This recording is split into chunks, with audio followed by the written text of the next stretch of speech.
Hi mga ka-senior, good day po sa inyong lahat. Ito po yung update natin dito sa ating paupahan ngayon. Ito na po siya, hindi pa 100% na tapos pero konti na lang. So yan po yung pintuan natin, na pinturahan na po yung grills kasi pinalitan po talaga yung grills kasi mababa na siya. So yun yung pintuan natin, yan na po yung papasok sa may pinto. Yan yung ating gumagawa ng mga kuryente natin, si Dennis. So inaayos yung ating ilaw, yung ano natin, yung mga tiles, hindi pa siya masyadong tapos. Pero konti na lang, sa gilid na lang. No? Ito yung ating mga kwarto.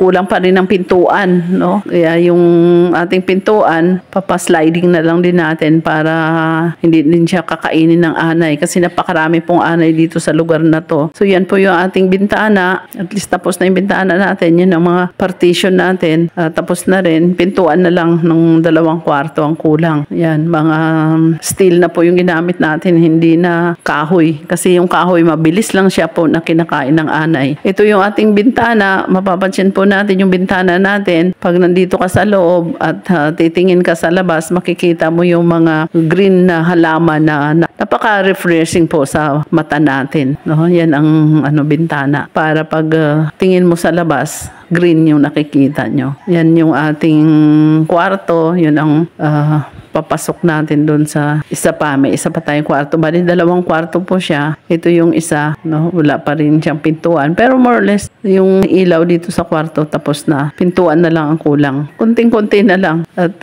matatapos na rin to. So, medyo magulo pa nga lang. So, may pintuan siya na isa dito sa gilid. Pero isasara ito kasi hindi na sila mag-a-access dito. No? Kasi mga halaman na natin yung nandyan. So, since paupahan siya, hindi siya off-limit siya po doon sa mga uupa. Hindi sila pwedeng pumasok dyan, kaya isasara natin yan. Ito naman yung ating papunta sa sala. No? Kulang pa siya ng tiles. Although yung ating mga kwarto hindi na ma-tiles, wala ng budget.